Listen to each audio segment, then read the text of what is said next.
Before we make it into our sermon, I would like to say two things, two words or two kind of comments of appreciation. Number one, I would like to thank all of those who are helping with the Truth and Love manuscript proofing.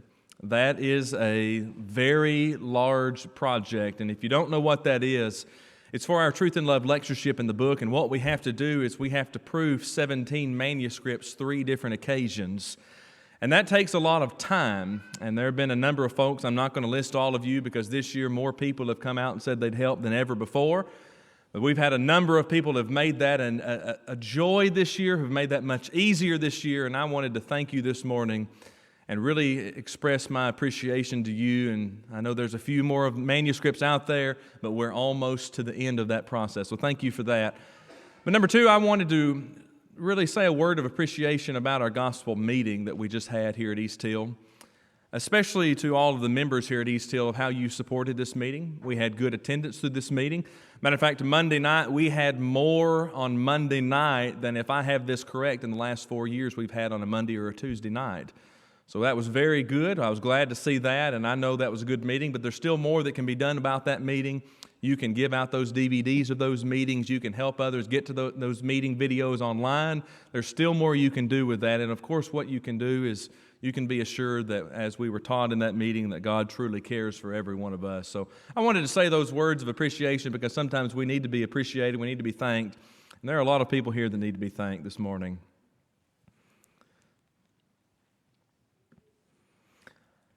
I'm aware, just as you're aware, now, there's not a person in this room who does not have troubles. Maybe you're in this room this morning and you're having health difficulties. Boy, does that not happen to all of us in life. Maybe you're in this room this morning and you're in a kind of a period of mourning because of maybe something that's going on in your family. Don't family problems really bring us down in life? Maybe you're in this room this morning and you have some personal difficulties that you're struggling with that nobody else knows about, and it's an internal battle for you, and you struggle with those things. Maybe you fight with those things on a daily basis. I know just as much as you do that there's not a person in this room who is void of troubles.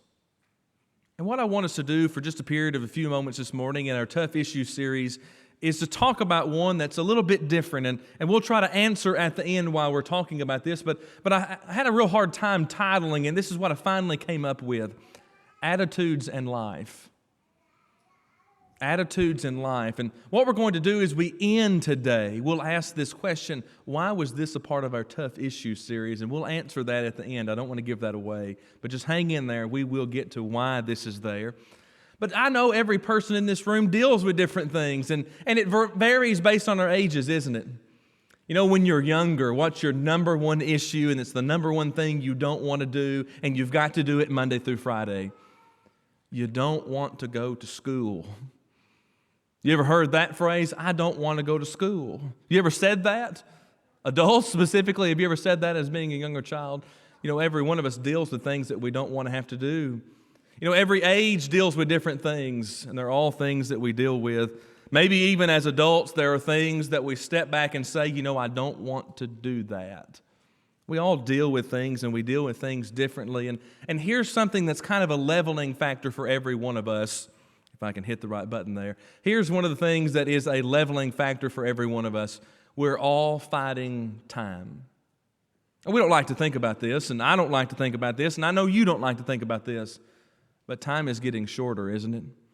Do you remember being young and saying, and I'll quote my son on this, "That's a long time."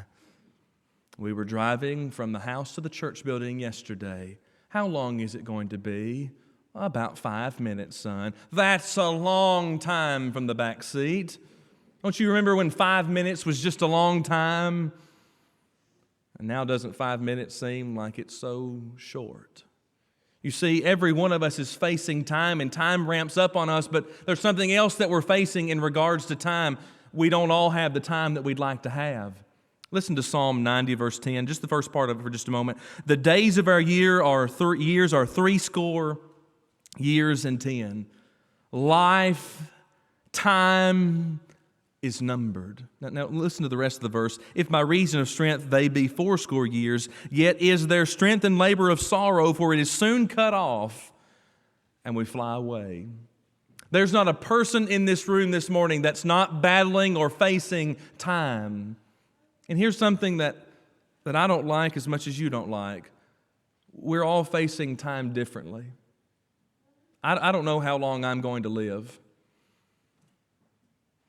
I know how long I'd like to live, but I don't know how long I'm going to live. I don't know how long you're going to live. I know for many of you, you know how long you would like to live. I don't know how long you're going to live. I know how long I want my sons to live. And I pray about that every day. But here's what I know. I don't know how long my boys are going to live. We're battling time, folks. And the end of Psalm 90, verse 10 is interesting to me. After life is over, we fly away. We're no longer in this physical realm, but we're away from this realm. The soul is separated from the body. Even the book of James, in James 4, verse 14, doesn't it say that life is like a vapor? It's here for just a moment and then it vanishes away. How short is life? Well, usually what we say is, I've got the time. But ladies and gentlemen, this morning, every person in this room is battling something, and we're all battling time for sure. But there's something that all of us can take to heart this morning. It's God. There has never been a day where God did not want man to succeed. And I would suggest and be so bold to say to you, there's never going to be a day in which God does not want His people, His creation, to succeed in life. Why else would the cross be in existence if God wanted us to fail? You see, we're racing against time, but what we're really doing is we're trying to follow after God. You know, this lesson today is less about your problems and more about your attitudes. That's why I had a hard time describing how we're going to title this lesson and ended up with attitudes in life. Because it's how we react to life that makes all the difference, isn't it? I think you know that, and I believe that I know that. But what I want you to do is go with me to Psalm 37. Psalm 37. I want you to see something. I want you to see what the psalmist has written about life. Specifically, we're going to center in on Psalm 37, verse 25, and we'll add verse 26 to that because it's a good passage to keep in our minds. But Psalm 37 is a psalm of David. And certainly, as you think about the life of David, David was one who was well-versed in life. Listen to what he says in Psalm 37 as you read verse 25. He says, I have been young, and now am old. Yet I have not seen the righteous forsaken, nor his seed begging bread. He is ever merciful, and lendeth, and his seed is blessed. You see, Psalm 37, verse 25 is an attitude verse. I know, just as much as you do, that there's a lot wrong with the world that we live in.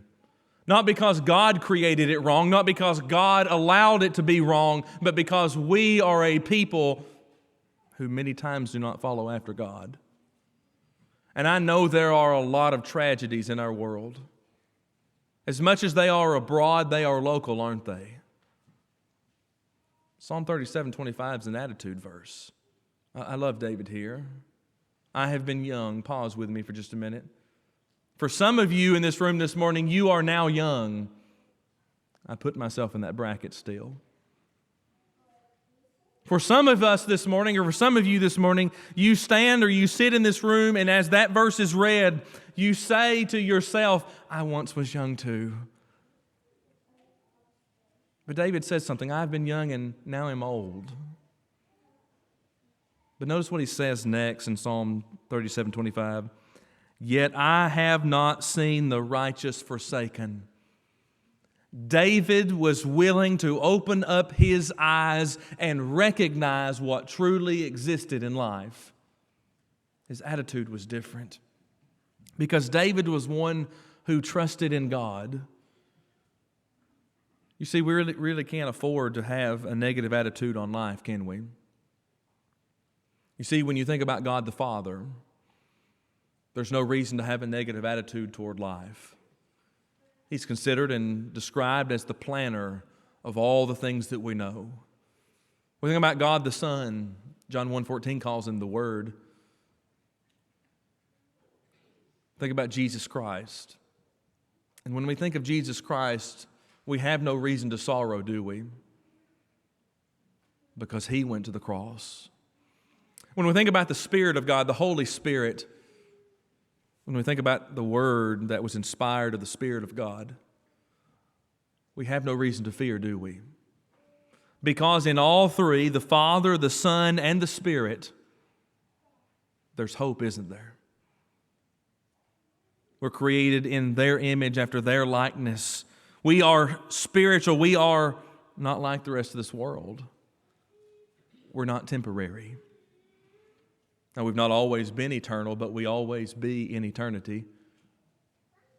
And when we think of God, we recognize that there's someone on our side. Now, what I want us to do today is something that's a bit unusual because there's a complexity to preaching. And one of the things that you try and strive to do in preaching is spend time with your entire audience, and that's not always possible. But today, we're going to do that in an extremely unique way. Because how we're going to divide our lesson for just a few moments is this. We're going to talk about in the youth years. And we're going to talk about our attitudes in our youth years, and we're going to define what that particular phrase means. Because the word youth, as used in the King James Version, we need to carry with it the idea of what that means. We need to understand that word, and we need to make the appropriate application of what category that's talking about. And we'll spend a little time today talking about our youth years, and I'll go ahead and define this out to you how I define it. I usually define youth years up to about 24 years in age. Now, I know that for some people that will kind of be offensive. I know that when you're 16, 17, and 18, you don't want to be called a child anymore. But I'm talking about development. I know I've been there. And we're going to talk about some of those I've been there things as we go through today. The youth years. Number two, we're going to talk about the midlife years. And what we'll spend time in this particular section, we're going to try our best to not just talk about those who have children, because there's something that happens with this particular type discussion when you break things down, especially as it comes in Scripture. There's a tendency to want to talk about parents and children. And this happens all the way through Scripture. If you'll follow out Scripture, this happens all the way through. But what we've got to do is we've got to talk about the age bracket of this particular area. Now, we really run that from about 25 years old to about 49, the midlife years. And then I've had a hard time describing this one because you don't want to call it the olden years. I almost called it the golden years, but I decided to do it this way, the discount years. Now, you may be sitting there wondering, well, Jonathan, what does that mean? Well, this is what it means. Do you remember when you first got the senior discount at a restaurant? The discount years. And you begin to understand what I'm talking about in that particular age. We're talking about those who are seasoned in life, those who have been through life. And I'll go ahead and tell you something about this sermon this morning. I'm going to have less to say in that point. And there's a reason I will have less to say in that point. I'm not in that point. But I do have some ideas of some things that we need to look at.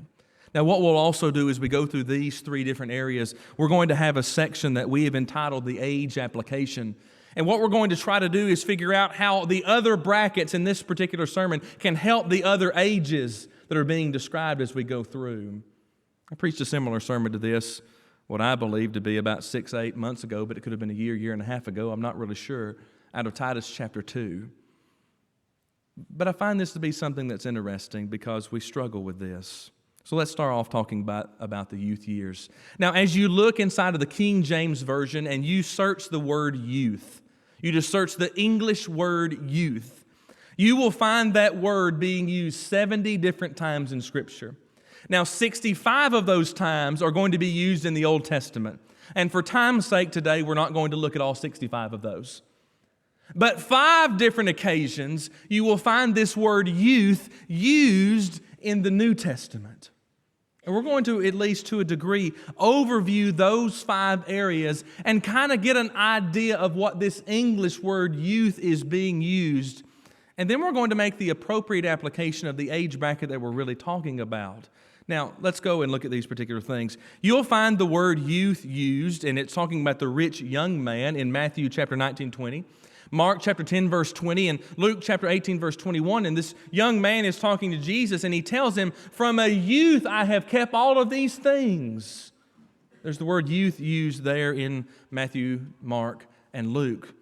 The word youth is also used in Acts chapter 26, verse 4, where Paul is explaining that in his youth years, as he was coming up in Israel, here's what he was doing as he was growing in Israel.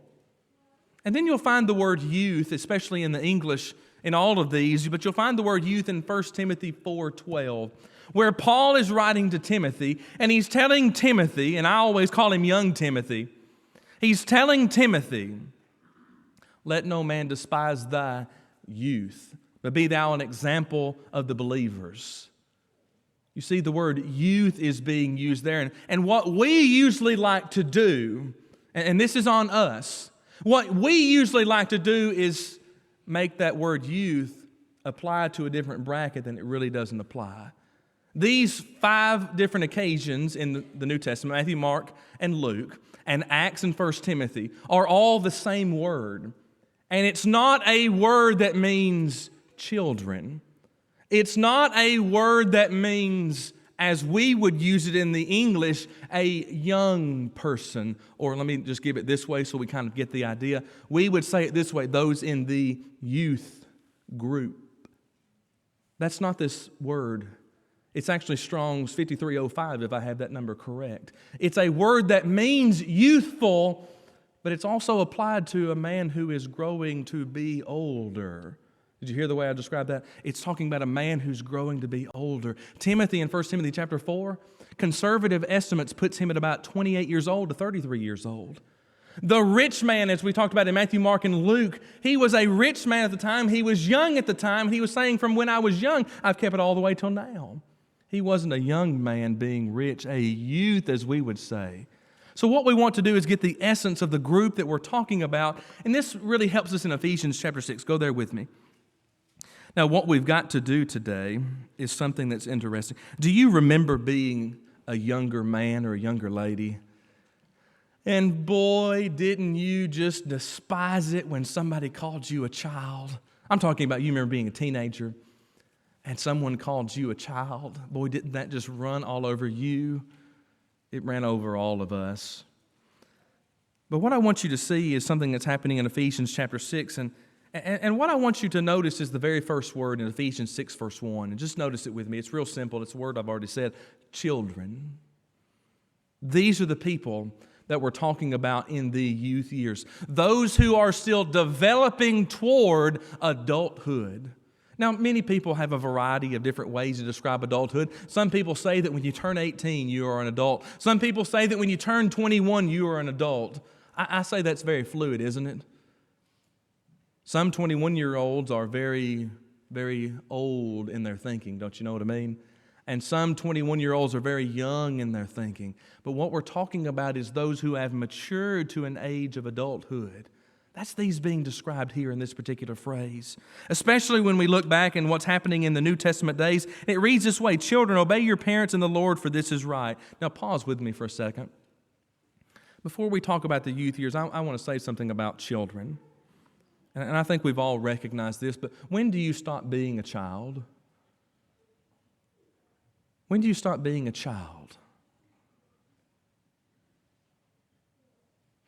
You see, I know how old I am, and I still have parents, and I am still their child. And ladies and gentlemen, it is my responsibility as the child of those two parents to honor them. When do you stop being a child? I know the primary application of this passage is talking about children. But let's make the reality of this. When do you stop being a child? And the answer is you don't. Not in the context of what we're discussing here, and I hope that's understood. But read the passage with me, just verses 1 through 3.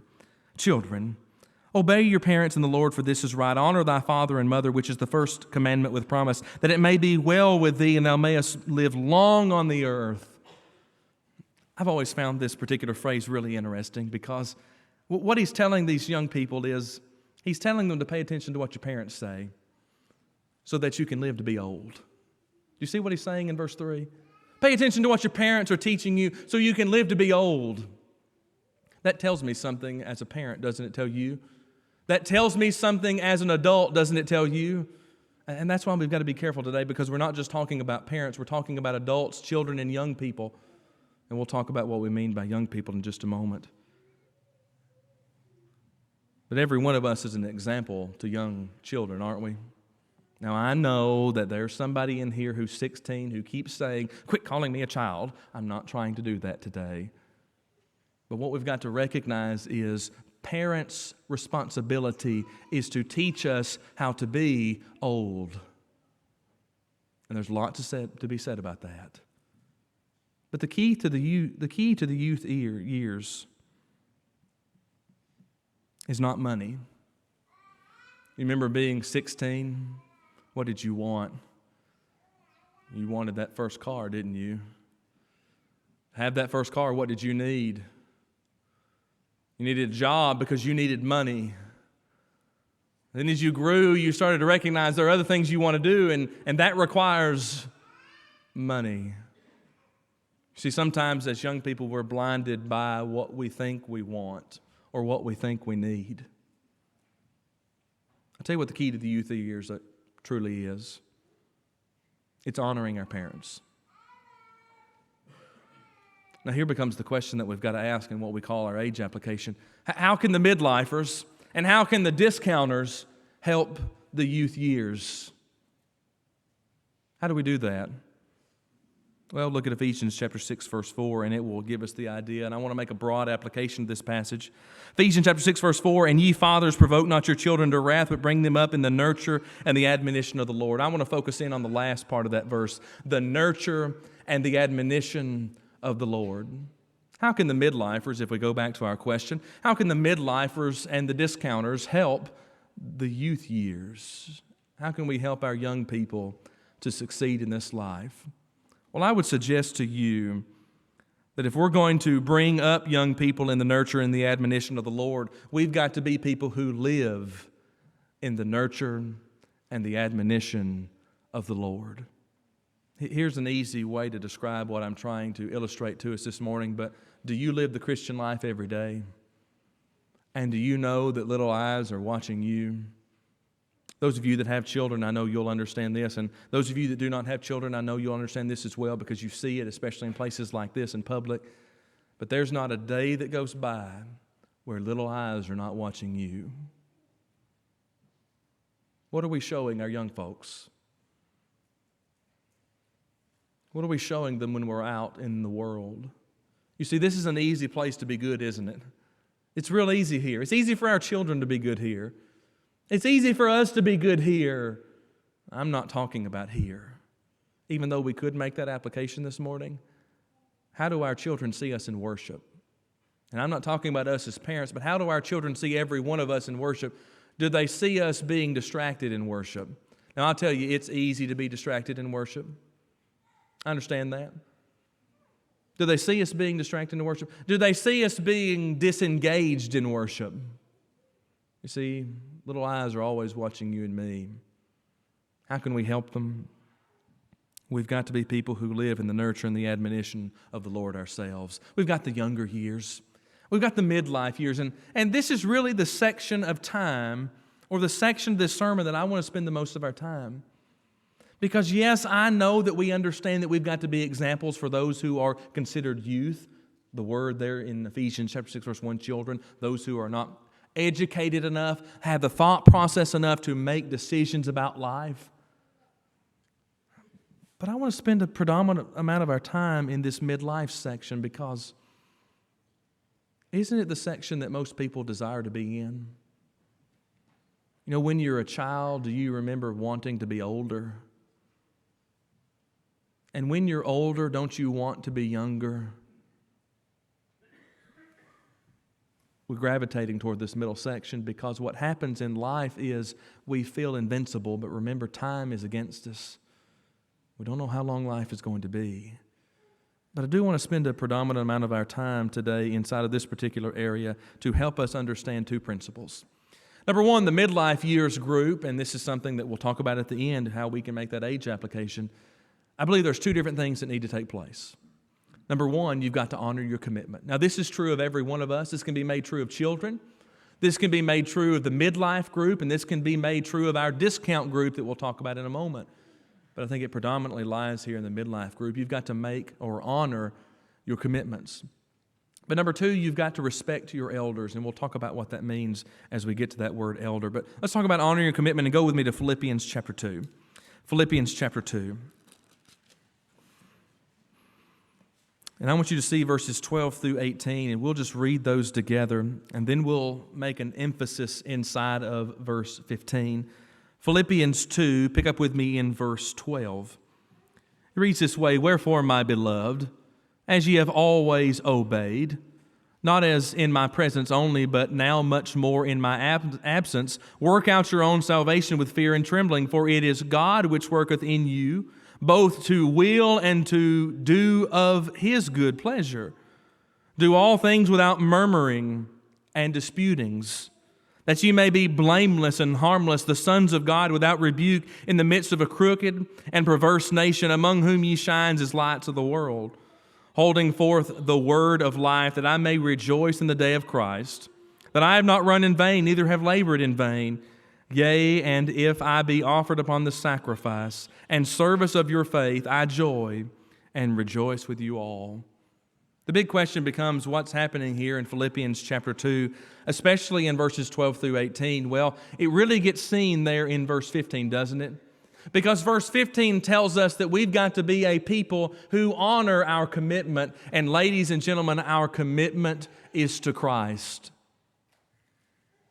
You see, you follow out what happens beginning in verse 12, going down to verse 15. He's teaching them about who they've got to be, how they've got to live. And then verse 15 happens. "And you do all these things that ye may be blameless and harmless, the sons of God." Now pause there for just a minute. What person, no matter what age bracket we're talking about this morning, is perfect on their own?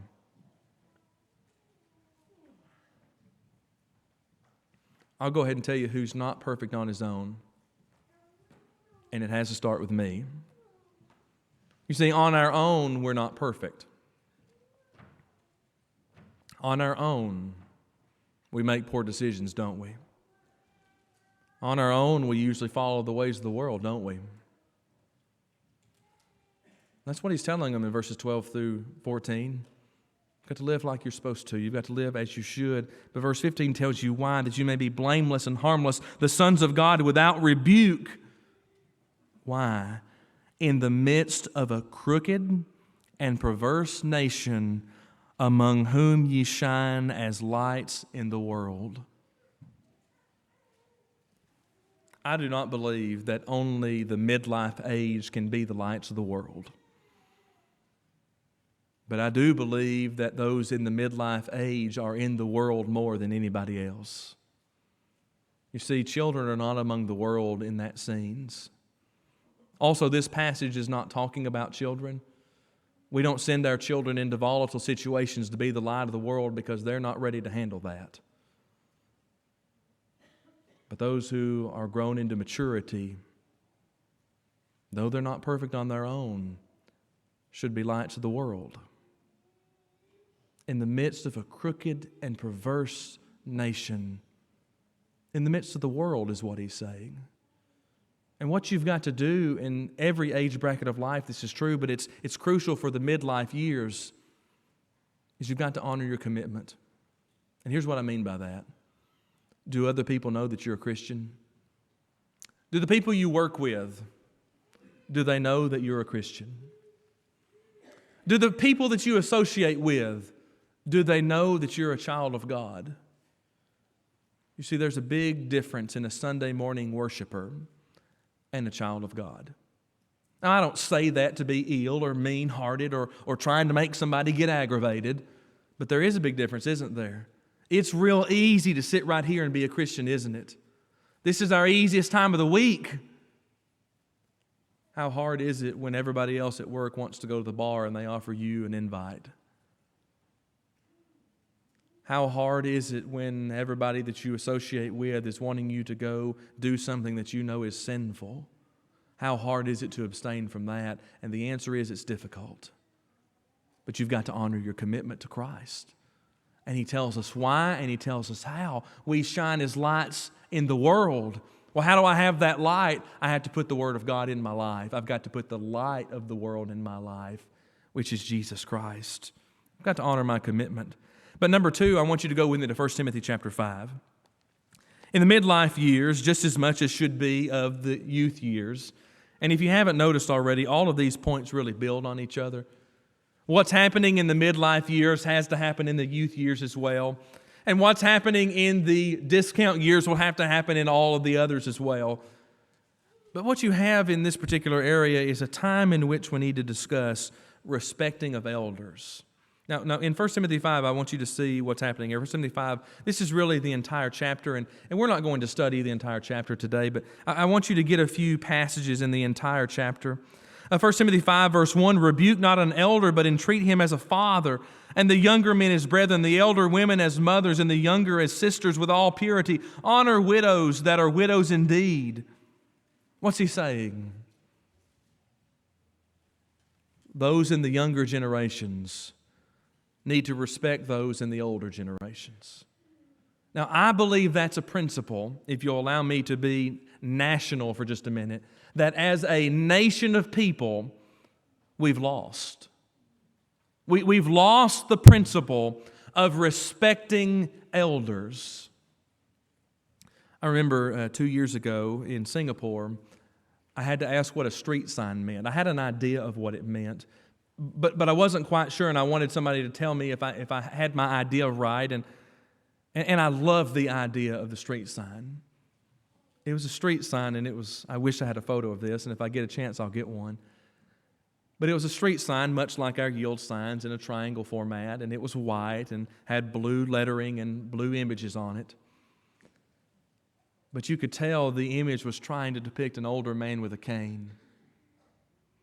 And his other hand was outstretched to an older woman who was slumped over as well. You could tell it was trying to depict senior citizens. And I had an idea that that's what that sign meant, but I had to ask, why was that sign there?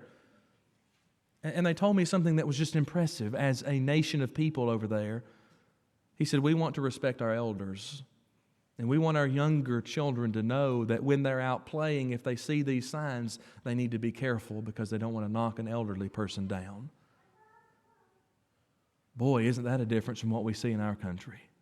Now, what I'm also not doing right now, young people, is saying that we can't have fun.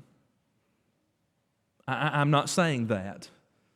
What I'm not saying is we can't run around. I'm not saying that. But I am saying we've got to be careful. We've got to be careful of what we do. But as a nation of folks, we in the United States have lost that idea. We've lost the concept of taking care of family. And that's what this chapter is going to pick up in verse 4. But if any widow have children or nephews, in other words, a widow indeed, verse 3. We've lost the idea of taking care of our own people. That's what's happening inside of this chapter. But I want you to go down with me to verse 8, 1 Timothy 5, verse 8. But if any provide not for his own, and specially for those of his own house, he hath denied the faith, and is worse than an infidel.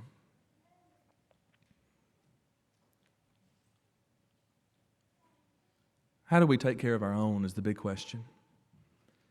You see, I had at first intended for this point to really talk about spiritual matters for the younger or for the midlife generation.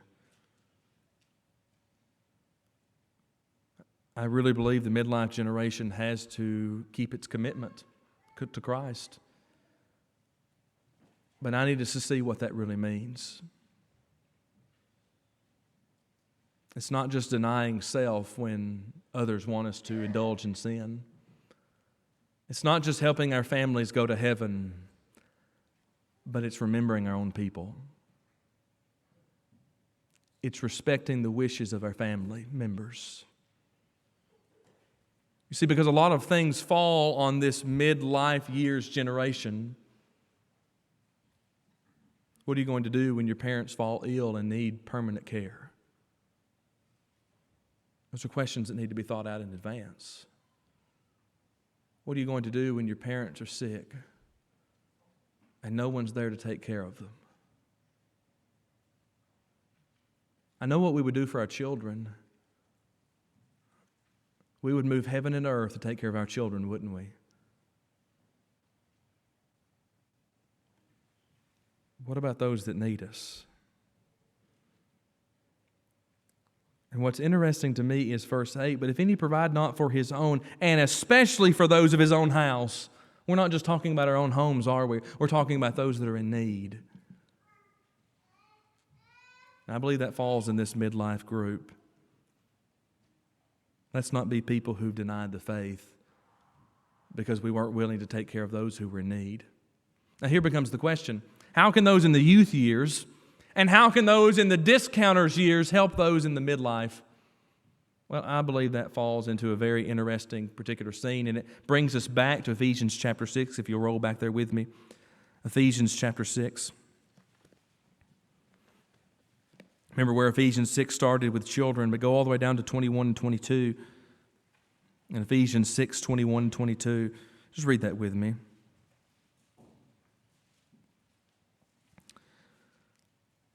We need to recognize true comfort. Verse 21, 22, Paul writes, but that ye may also know my affairs and how I do. Tychicus, a beloved brother and faithful minister of the Lord, shall make known to you all things, whom I have sent unto you for the same purpose, that ye might know our affairs and that he might comfort your hearts. It is really easy for the midlife group.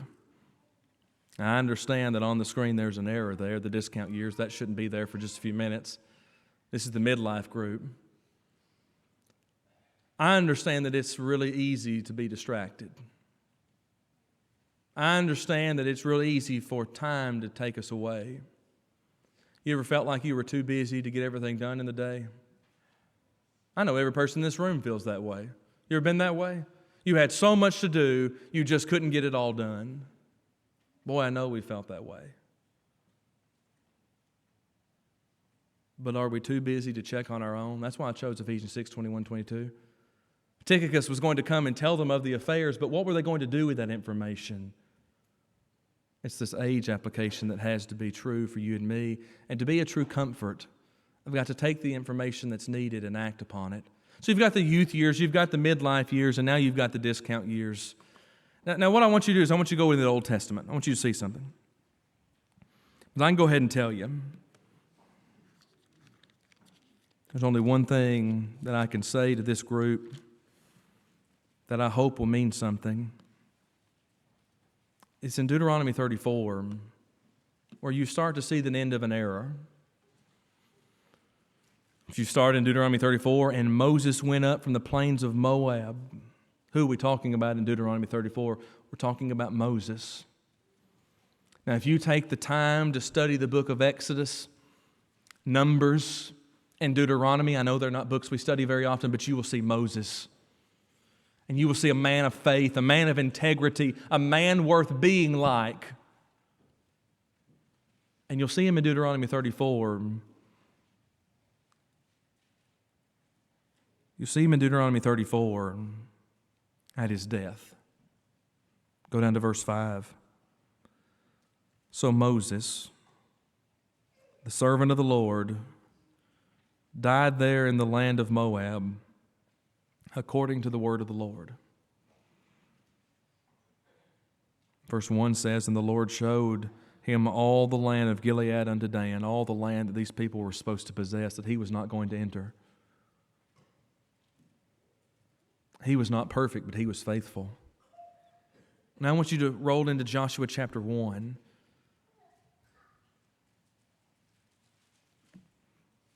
And just look at verse 1. Now after the death of Moses, the servant of the Lord came, or now after the death of Moses, the servant of the Lord, it came to pass that the Lord spake unto Joshua the son of Nun, Moses' minister. I want to be very careful in what I'm getting ready to say, because I don't want to leave a false impression. I believe the discount years, the senior years, the aged years, I often call it the seasoned years, will last a long time, and I hope they do. But here's what I'm saying. I'm not saying that you're worthless, because you're not. Those in the discount years, you are the greatest asset the church has. I mean that with all of my heart, because you have life experience under your belt. I'm not saying at all, zero bit, that the discount years, the older generation, can do nothing, because that's not true. Not only have you done everything, and not only do we who are younger stand on your shoulders as you lift us up, but you continue to do. Would it surprise you to note that as you would take a look at the attendance of the people at East Hill, which I've done, that our older generation is more faithful than any, in just terms of attendance? You know, it's interesting that in the midlife years, we spend all of our time trying to fulfill all of these commitments that we think we have. And isn't it interesting that in our older years, in our senior years, that we spend all of our time trying to correct the things that we should have done when we were in our midlife years? And isn't it interesting that in our midlife years we'll let worship become less of a priority, but we finally recognize older or longer in life that our worship and devotion to God is the priority? Isn't that interesting of how that happens to us? So what I'm not saying is that you're worthless, because you're worth everything. But what I want you to see is the word legacy. Legacy. And I know that there's not a single person who showed up here this morning expecting to talk about death. But we're all going to die. We just don't know when. And predominantly, those who are older in what I've entitled the discount years leave a bigger legacy than any. And Moses, he was in the discount years, and it was time. Even Paul writes to Timothy that the time of his departure is at hand, that he had fought a good fight, he had finished his course. Moses here was at that time, and now in Joshua chapter 1 it has happened. And all the way through this book, the people are going to have this struggle of whether they should follow after the Lord or not. And I'll suggest to you that finally in Joshua chapter 24, Joshua, who has taken the reins under the leadership of Moses after the leadership of God, Joshua finally says to the people, who are you going to serve? And let me tell you this morning, to the generation of which we should give all of our respect to, we need you to stand up and say to the younger generations, both the youth and the midlifers, who are you going to serve? Because your experience carries the weight. I would suggest to you in Joshua chapter 24 that as Joshua stood up, he was thinking about Moses. How could he not? As for me and my house, we will serve the Lord. How could he not think about the man of whom had trained him to be everything that he was? So the question becomes in the age application, how does the young group, the youth, our children, and how does the midlife group help the discounters? I want you to see true living. Go with me to 2 Timothy 4. And then the lesson will be yours. 2 Timothy 4. 2 Timothy 4, 6 through 8.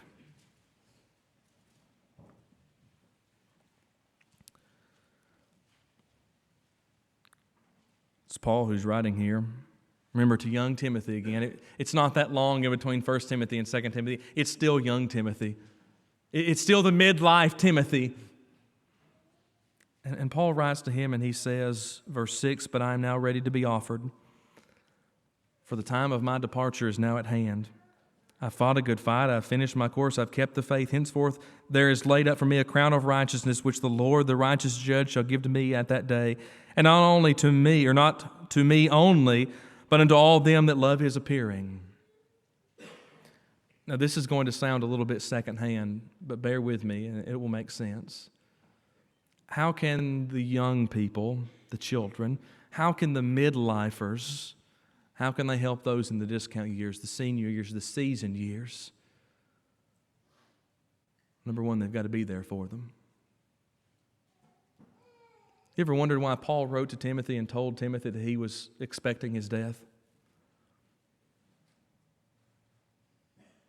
I don't believe it was just because Paul thought that he could encourage Timothy to do what was right because he had done right. I think that was true, but I don't think that was the entire motive behind it.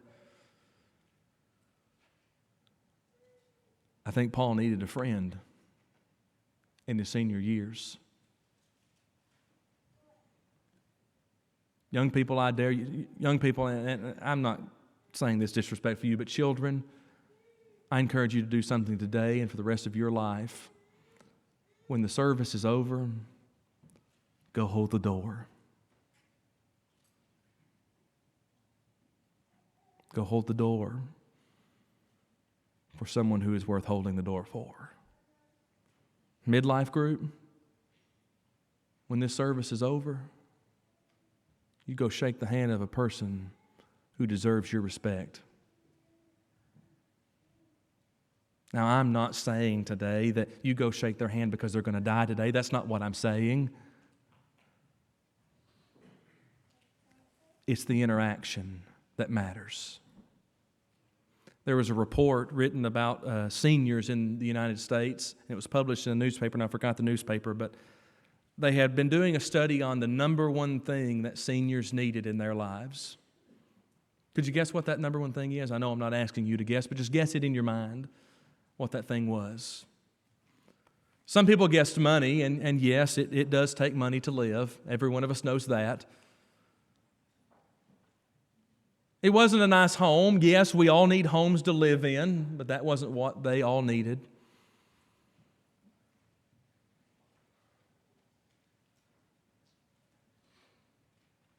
The number one thing that they needed was for somebody to be in their life. Doesn't that break your heart? That in this country there are people that don't have someone in their life because nobody will take the time for them. To the midlife group, I encourage you to do something. Go to the nursing home this week and just sit with somebody. That's a big need. Don't worry about you, worry about them. There are a number of folks, matter of fact, you can get the bulletin, and it'll tell you which nursing home they're in that used to attend here that needs somebody to be with them. They fought that good fight. They're still in the course, but time is not on their hand, and they need someone with them. I believe that was Paul was writing in predominance to Timothy. Paul had been everything to Timothy, just as Moses had been everything to Joshua. Wonder what they needed in the end. You know, today we've talked about children in the youth years. We've talked about the midlife folks, those who have children, those who are just starting their careers, those who are in the middle of their careers. And we've talked about the discount years. We've talked about the years that grow older. But here becomes the question. Why do we make this a part of our Tough Issues series? We've been handling things like abortion, the LGBTQ community. We're going to continue this series. We're going to talk about adultery. We're going to talk about fornication in 2 separate sermons. We're going to talk about the way we live. We're going to talk about our influence inside of this series. So why did we talk about attitudes in life? Why is that a part of it? Because the easiest thing to do is nothing. It's easy for our older generations to not try to reach out to our younger generations. It's easy for our children to run past our elderly members and never say hello. It's easy for the midlifers to live life as if there's not time for anybody else. It's easy to do nothing, but it's ever so complicated to do something. We're going to leave these doors this morning. And it will be easy to do nothing this week. I know this is probably not the sermon you expected to hear this morning. I assure you, as I was putting it together, it was not the one that I was preparing to preach. But I believe the church can help the church. I believe every person in this building and every person who's shut in at home and every person who can't make it because they want to is important. And I'm telling you, if the church does not reach out to all of its age brackets, then what are we? That question hurts, doesn't it? It's about attitudes, and it's about life. You see, we all have problems, but so does everybody else. And how are we living with what we deal with? This morning, we have a great opportunity before every one of us. Maybe you're here this morning and you're not a child of God. I've taken some time recently to, in my mind and with a few other folks, to have a mental picture of this room and to ask this question among a couple of folks just for my mind's sake. Who here is not a Christian? And that number was a little bit higher than I expected it to be. So I'm going to say it this way this morning. There are some folks here this morning who are not Christians. Why don't you become a Christian today? Doesn't matter how young you are in the scope of what we're discussing, if you're able to understand the Word of God and make the application to your life. It doesn't matter how old you are or what you've done. You can become a child of God today. You're valuable. Otherwise, Jesus Christ would have not went to the cross for you and for me. You're valuable. The water's ready. Do you want to become a child of God? My son, on Friday night, needed me to come to his room. And he told me there were bad guys in his room and he needed me to throw them out. And as I always do, I ask him, well, where do you want me to throw them? And usually it's Walmart or the Orange Store or here or there or just outside the hall. But he asked me to throw them to the church building. And I thought that was odd. And I said, why? And he told me. He said, because they need to go under the water. Maybe you're here this morning and you need to go under the water. Water's ready. Are you? Maybe you're here and you're a child of God and you recognize that in the age bracket of life that you're in, I know those lines are a little blurred sometimes, but you're not as faithful as you should be. Maybe there's sin in your life. Well, the greatest news I have to tell you today is you don't have to leave like that. There's not a person in this room who has to leave this building lost. But that's not up to me, is it? It's up to you. If you need to respond to the Lord, you need to do that this morning. Bryce has picked out an invitation song, and we need to sing that song.